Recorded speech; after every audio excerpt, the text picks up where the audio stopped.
TDP నాయకుడు. ఎందుకట్లా చెప్తా ఉన్నామంటే, సుధాకర్ బాబు పాయకారావుపేట సీటు 2019లో ఆశించి ఆయన ఉద్యోగానికి రాజీనామా చేసిన లెటర్ ఇది. దీని అంతటి మనకు ఎవరున్నారని మనం ప్రత్యేకంగా చెప్పాల్సిన పని లేదు. మన టీం అందరికి కూడా పెద్ద ఆర్టిస్టు చంద్రబాబు నాయుడు గారు. చంద్రబాబు నాయుడు గారు దళితుల జీవితాలతో ఆడుకోదలుచుకున్నాడు, ఆడుకుంటానే ఉన్నాడు. మొదటి నుంచి దళితులను అడ్డు పెట్టుకుని ఏదో ఒకటి చేస్తానే ఉన్నాడు. దళితులు సర్వనాశనం చేసిన వ్యక్తి ఎవరైనా ఉన్నారంటే ఈ రాష్ట్ర కుట్రలకి కొల్లులకి చాలా మంది పార్టీల నుంచి వెళ్ళిపోయిన వాళ్ళు ఉన్నారు. చాలా మంది తప్పక మౌనంగా బరాయించే వాళ్ళు ఉన్నారు. బరాయించే వాళ్ళ పాపం చాలా మంది రాజ్యసభ సీట్లు ఆశించి భంగపడి ఇంకా కూడా చావో బతుకు అక్కడే ఏడుద్దాంలు అన్నట్టు తయారయ్యారు. కాబట్టి చాలా మందికి ఒక్క మాట అయితే నేను చెప్పదలుచుకున్నాను. సుధాకర్ బాబు వృత్తాంతం ఏంటి అనేది అందరికీ తెలిసిన విషయమే. సుధాకర్ బాబు నిన్న రాష్ట్ర ముఖ్యమంత్రి వర్యులు జగన్మోహన్ రెడ్డి గారిని ఏ స్థాయిలో దూషించారనేది ప్రత్యేకించి చెప్పాల్సిన పని లేదు. వీడియోలో ఎన్ని కూడా ఉన్నాయి. ఒక గవర్నమెంట్ డాక్టరు బాధ్యత కలిగిన వ్యక్తి మాట్లాడే భాష అట్లా ఉంటుందా అంటే లేదు. ఖచ్చితంగా టీడీపీ నాయకులు అయితేనే అట్లా మాట్లాడతారు, మరో వ్యక్తి అయితే అట్లా మాట్లాడే పరిస్థితి లేదు అని చెప్పి నిన్న సుధాకర్ బాబు ప్రవర్తన. సుధాకర్ బాబుని ఎందుకు ఎంచుకున్నారంటే దళితుడు కాబట్టి ఏదో జరిగిపోయింది అన్యాయం, ఇతనికి అన్యాయం జరుగుతూ ఉంది కాబట్టి ఈ చేసినవన్నీ కూడా వైఎస్ఆర్ పార్టీకు ఈ ప్రభుత్వానికి అంటగట్టాలని చూస్తామన్నారు. చంద్రబాబు నాయుడు గారి పప్పులు ఉడికే పరిస్థితి లేదు. ఎందుకంటే మీడియాలో అడ్డంగా దొరకడం మొదటి నుంచి చంద్రబాబు నాయుడు గారికి వాళ్ళ టీంకు ఉన్న అలవాటే. నిన్న సుధాకర్ బాబు మాట్లాడిన వెర్షన్ తర్వాత చంద్రబాబు నాయుడు గారు ఒక ప్రెస్ మీట్ రిలీజ్ చేశారని చెప్తున్నారు. అది ఎప్పుడు డేట్ వేసిందంటే మొన్నటిది ఎప్పుడుదో డేట్ వేసింది. ఆయన మాట్లాడింది నిన్న అయితే మొన్న డేట్ మీద ఉంటుంది. చంద్రబాబు నాయుడు గారు ఎప్పుడు కూడా ఎక్కడో చోట దొరికిపోతానే ఉంటారు. ఎందుకంటే ఇదంతా ఆర్టిస్టులను పెట్టి చేయించే కార్యక్రమం కాబట్టి తప్పకుండా వాళ్ళకి ఒక పద్ధతి, ఒక సిద్ధాంతం ఉండదు కాబట్టి ఒక రాజకీయ పార్టీ కోసమో ప్రజల కోసమో పోరాడే వ్యక్తులు వీళ్ళు కాదు కాబట్టి ఈ కోణంలో ఆలోచిస్తే ఖచ్చితంగా వీళ్ళందరూ కూడా ఆర్టిస్టులు అనేది తెలిసిపోతానే ఉంది. కాబట్టి సుధాకర్ బాబు మానసిక స్థితి ఏంటి, ఎట్లా ప్రవర్తించాడని నిన్న చూస్తే మన ఊరికి అర్థమవుతోంది. మరి ఇంత జరుగుతున్నా కూడా ఇంకా కూడా టీడీపీ పార్టీని పట్టుకొని వేలబడుతూ దళితుల ఆత్మగౌరవాన్ని తాకట్టు పెట్టుకుంటూ అందులోనే చంద్రబాబు నాయుడు ఏం చెప్తే చేయడానికి దిగదారి బతికే దళిత నాయకులారా ఒకసారి గమనించండి. మీరందరూ కూడా మీరు అనుకుంటున్నారు మా జీవితాలు బాగుపరచాలి, మేము వరకు బాగుంటే చాలు, మా కుటుంబాలు బాగుంటే చాలనుకుంటున్నారు. కానీ ఈ రాష్ట్రం మొత్తం మీద కానీ దళితులు ఎక్కువ మంది ఉన్న పరిస్థితులు కాబట్టి వాళ్ళందరి కోసం మీరు బతకాలే తప్ప మీకోసమో చంద్రబాబు నాయుడు గారి కోసం టీడీపీ వాళ్ళు ఇచ్చే కాస్త కూస్తో దానికి ఆశపడి చేయడం మాత్రం కరెక్ట్ విధానం కాదు. అది మార్చుకోవాల్సిన బాధ్యత మీ అందరిపైన ఉంది. వీళ్ళందరూ కూడా టీడీపీ నాయకులు డాక్టర్ సుధాకర్ అనే వ్యక్తికి ఏదో జరిగిపోతా ఉంది, ఏదో అయిపోతా ఉందంటే ఫస్ట్ నుంచి చంద్రబాబు నాయుడు గారు దాంట్లో బయలుదేరిన వాళ్ళు ఎంతమంది ఉన్నారో మనం లెక్క తీస్తే ఇంతమంది అని చెప్పలేని పరిస్థితి. అందులో ఇప్పుడు ఈ మధ్య ఈ పుల్కాలాగా ఈయన ఆయన దొరికాడు సుధాకర్ బాబు. కాబట్టి సుధాకర్ బాబుకు నేర్చుకోవాల్సింది ఏంటంటే చంద్రబాబు నాయుడు ఎందుకు మన మీద ఇవన్నీ నేర్పుతున్నాడు, నా చేత మాత్రం ఎందుకు ఇవన్నీ చేపిస్తున్నాడని ఖచ్చితంగా సుధాకర్ బాబు ఆలోచించుకోవాలి. అందులో ఉన్న దళిత సంఘాలు, దళిత నాయకులు అందరూ కూడా ఆలోచించుకోవాలి. రాజధాని ప్రాంతంలో దళితులకు, ఎస్సీలకు, ఎస్టీలకు, బీసీలకు, మైనార్టీకి ఇళ్ల ప్లాట్లు ఇస్తామంటే కోర్టుకెళ్లి దాన్ని అడ్డుకొని దాన్ని ఏ విధంగా పూర్తిగా నాశనం చేసే దిశగా చంద్రబాబు నాయుడు అడుగులు వేసాడు మనందరూ తెలియదు కాదు. ప్రతి ఒక్క దానికి కోర్టుకు వెళ్లడం, మంచి పని చేస్తూ ఉంటే దాన్ని అడ్డుకోవాలనే విధంగా చంద్రబాబు నాయుడు తయారైతే ఇంకా కూడా చంద్రబాబు నాయుడు గారే దళితులను అనగదొక్కుతారు, చంద్రబాబు నాయుడు గారి నాయకులే దళితులను కొడతారు, తిడతారు, చంపుతారు, మరి వ్యవస్థరం చేసి కొడతారు. వాళ్లే మళ్ళీ దళితుల గురించి మాట్లాడుతూ ఉంటారు. ఎంత ఆశ్చర్యంగా ఉంటుందంటే వాళ్ళు చేసే చేష్టలు. మరి అలాంటి చర్యలు చేసే వ్యక్తులు కూడా మళ్ళీ దళితుల గురించి మాట్లాడి ఇంకేదో జరిగి మాకు చంద్రబాబు నాయుడు గతంలో అది చేశాడు, ఇది చేశాడని చెప్పింది. చంద్రబాబు నాయుడు దళితులకు ఏం చేశారు చెప్పాలి అని అంటే ఒక్కటి కూడా చెప్పే దమ్ము కానీ ధైర్యం కానీ ఒక్కళ్ళకి లేదు. గతమంతా కూడా దళిత సామాజిక వర్గాన్ని చంద్రబాబు నాయుడు మోసం చేసుకుంటూ రకరకాల ప్రలోభాలు పెట్టుకుంటూ కులాలను విడగొట్టుకుంటూ మరి అడ్డరూట్ల ముఖ్యమంత్రి అయిన చంద్రబాబు నాయుడు గారు ఇవాళ 151 సీటు రాష్ట్ర ప్రజలందరూ కూడా ఎన్నుకొని జగన్మోహన్ రెడ్డి గారిని ప్రేమించి ఆయన మీద నమ్మకంతో ఓట్లేస్తే అది జీర్ణించుకోలేక అధికారం పోయిందనే పిచ్చితో తప్పంలో చంద్రబాబు నాయుడు గారు అంత నీచానికని దిగజారుతాడు. ఎందుకంటే ఒక నీచం అనే పదం గుర్తుకొస్తే నాకు చంద్రబాబు తప్ప మరో వ్యక్తి కనబడే పరిస్థితి లేదు. అంత నీచమైన వ్యక్తి, అంత దుర్మార్గమైన వ్యక్తి, ఎంతకైనా దిగజారిపోతాడు, అంతకైనా తెగిడుస్తూ ఉంటాడు. కాబట్టి ఇలాంటి వ్యక్తిని పక్కన పెట్టి రాష్ట్ర ప్రజలందరూ కూడా జగన్మోహన్ రెడ్డి గారి పాలన ఉంది, బ్రహ్మాండంగా ఉంది.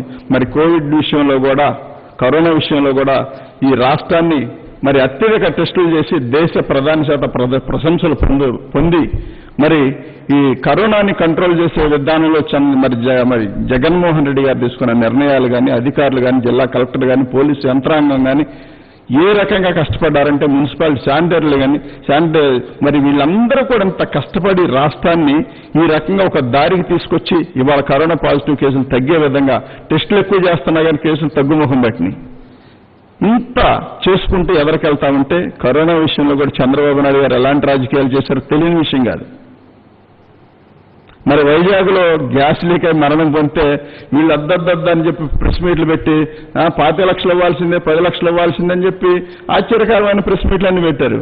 జగన్మోహన్ రెడ్డి గారు దెమ్మ తిరిగే విధంగా అక్కడ జరిగిన అన్యాయానికి ధీటుగా మరి ప్యాకేజీ ప్రకటిస్తే నాలుగు ఖర్చుకొని తప్పక స్పందించి మంచి ఆలోచన చేశారన్నారు.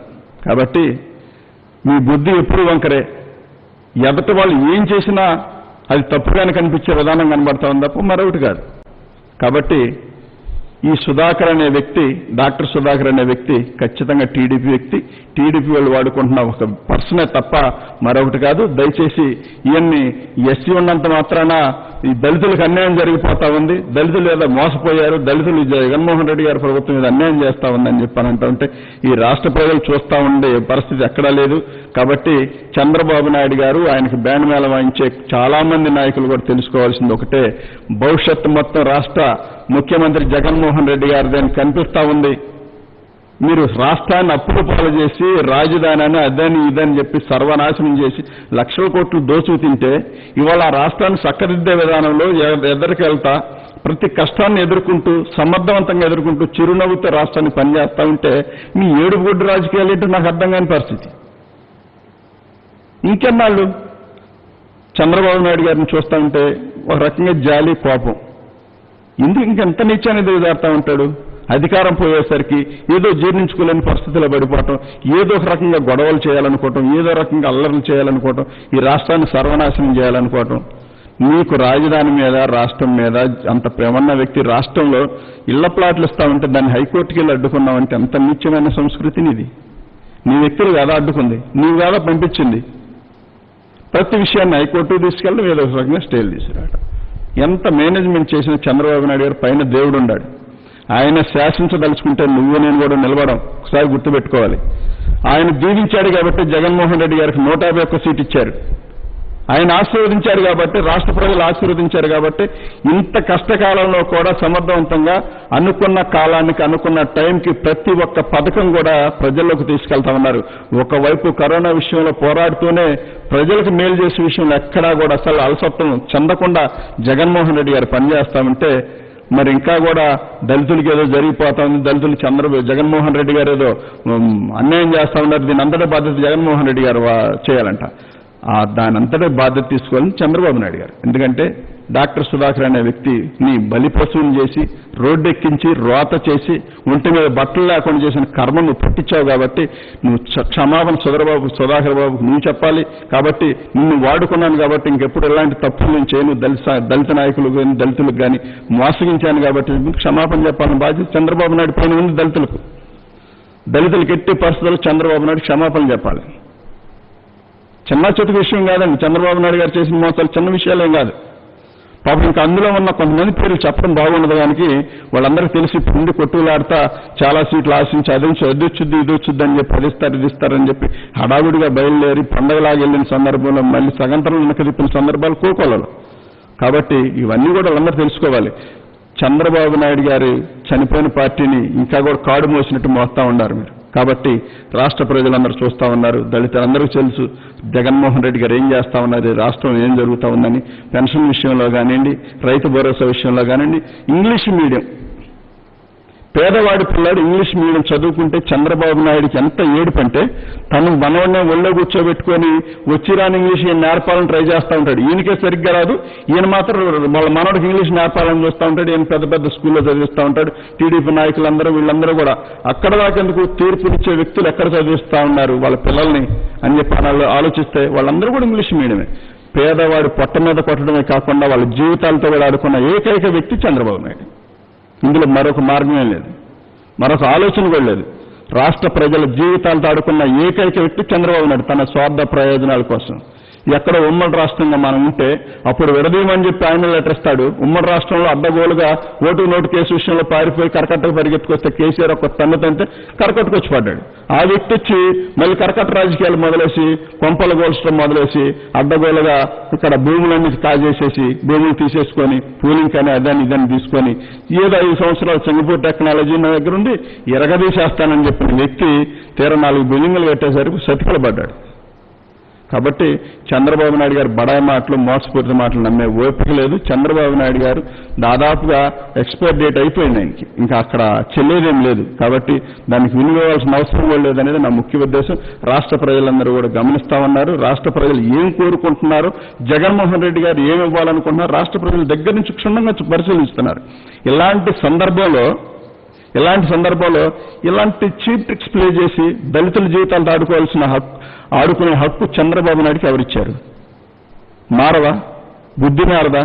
నీ జన్మ హక్కా, లేకపోతే మోసం అనేది నీ జన్మ హక్క? కొన్ని రాసు నాకు పేటెంట్ హక్కు అండి, నా జన్మ హక్కు మోసం చేయటం, వెన్నుపోటు పడటం, కాబట్టి నేను ఇదే చేస్తూ ఉంటాను, నేను ఇట్లానే బతుకుతాను, నేను ఇట్లా బతకపోతే కష్టం అని చెప్పి ఎప్పుడప్పుడు రాజశేఖర రెడ్డి గారు అన్నట్టుగా నిజం మాట్లాడితే 1000 ఒక్కరైతే తన తల కాబట్టి అతను నిజం మాట్లాడడానికి ఇష్టపడ్డాను మహానుభావుడు రాజశేఖర రెడ్డి గారు ఏనాడో చెప్పాడు.